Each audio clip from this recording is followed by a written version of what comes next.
And I'm going to talk about production plans, which I think is probably the easiest part for most farmers because that's what you do. You like producing what you're producing, and you have a pretty good handle on this.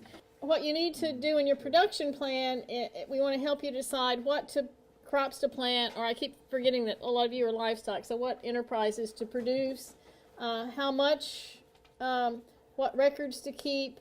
So the elements of a production plan: what are your products, how will you produce them, what's the technology and equipment that you'll use, what are the varieties, what about other related activities, like where are you going to sell them, are you going to go do custom spraying for somebody else, you're going to do a part-time job that's somehow ag related. So you first need to identify the market. As I mentioned before, everything is market driven now. Produce the products that satisfy that need at a price the customers are willing to pay that will still return a profit for you. So again, what demand questions are you solving, and what is it that makes you different from the competition? So your main focus as a manager is to manage, and you each possess a unique set of resources. And like I said, I'm very impressed with New Jersey farmers because you take advantage of our comparative advantage of being next to the biggest consumer market in the world, and you all do something a little bit unique that plays to your strengths, your own skills, and the resources that you have. So you want to develop that core competency and use that for your comparative advantage. So first, look to yourself. What are you interested in? There has been a saying, follow your passion, the money will come. It may not be the most money in the world, but I've seen people that I've gone to school with that went into engineering just because they thought that would make the most money, but it wasn't their passion. They never made any money at it because their heart wasn't there. So I think that's one advantage all of you have, is that's where your heart is, and you'll make it work, and you'll be creative, as some of our farm panelists said. And you're the expert in that area, and because it's your passion, you'll keep up with the knowledge, and you'll become even a better expert. You'll do what you enjoy, and you can create some value-added elements to what you produce. So look at what you do best, look at your strengths, look at the competition. Who are they? It may not be another farmer, like I said before. What happens if you add these new products and services? How will the competition react? You can talk to other people in the targeted the area and look at what they're doing. How can you do it better, faster, cheaper, and find a new way? And so make sure you do your research and meet your consumer needs that are unique. So test market your products. How will you position against the competition? And what if there's no competition? We keep talking about the ag plan. Look at the big picture. Focus on crops or products that you feel like you know how to produce. And if you don't have all the strengths, hire somebody to come in. We mentioned that already. Take advantage of the business trends. Align your firm with those trends. Anticipate what the competitors are going to do, and take a look at the long-term horizon. The production plan, basically you need to know your costs. So you start out with the same sort of enterprise budgeting that we talked about in the financial part, and then project for the next 5 years. Remember those 5 crops? I'm looking at those again. Is what am I going to grow? What am I going to sell them for? How many of them am I going to produce? What will be the price each year?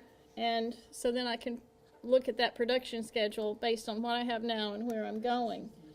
And the way you can reduce your production risk is, we mentioned diversification already, crop insurance, looking at the technology, whether it's good for you or not, IPM to control pests. Make sure you keep production records.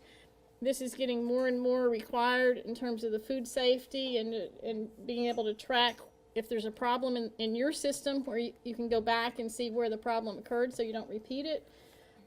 Irrigation and soil testing. One thing we recommend is sort of a Gantt chart where you keep track of all the different tasks, who's doing it, what they did, the timing, so you can plan your production for the next production cycle, probably the next year.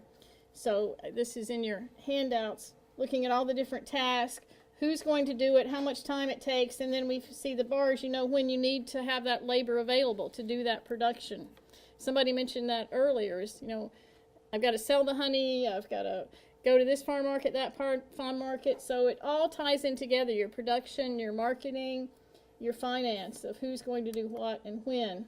In terms of records for crop insurance, you need the look at the policies, look at how much you planted, what your typical yields are. We've had people in the past that had trouble collecting crop insurance because guess what? They had no records to show what they had a history of producing. So if you ever have an insurance claim, you need good production records so that you can successfully make that claim. You need receipts for what you sold, your register tape, picking records, something that shows what your typical production was in terms of insurance. For the IRS, you need proof of income and expenses if you were ever to get audited. And, you know, businesses, or small business particularly, are targets for audits because they figure you can hide a lot of money. So you need a paper trail for them, but you also need it for yourself. So you need it for FSA if you're going to borrow from them, and you need it for crop insurance and other government programs. And we already talked about the financial statements that you need. For organic, you need 3 years of records of what you've done, your fertilizers, your pesticides, and your production practices. So it's key to do production practices. You need good agricultural handling practices, your pesticide records, your farm irrigation use, and food safety all require certain requirements. Good production records can help you answer what's the most profitable crop, where problems occurred in the past, and how you can fix them. And then you can compare where your current production is to what happened in the past. So here's some additional resources. As we mentioned before, the farm management website, we have all this information there. This isn't called Annie's Project because it's only one day, but it's sort of an Annie's Project light. But we do have previous Annie's Projects filmed. Jeff is filming today, which will be online. But the regular Annie's Projects were much more intense, and we have lots of speakers. The videos are on the farm management website. We also post information on Annie's Project Facebook page. We mentioned the ag plan and the market to market workbook.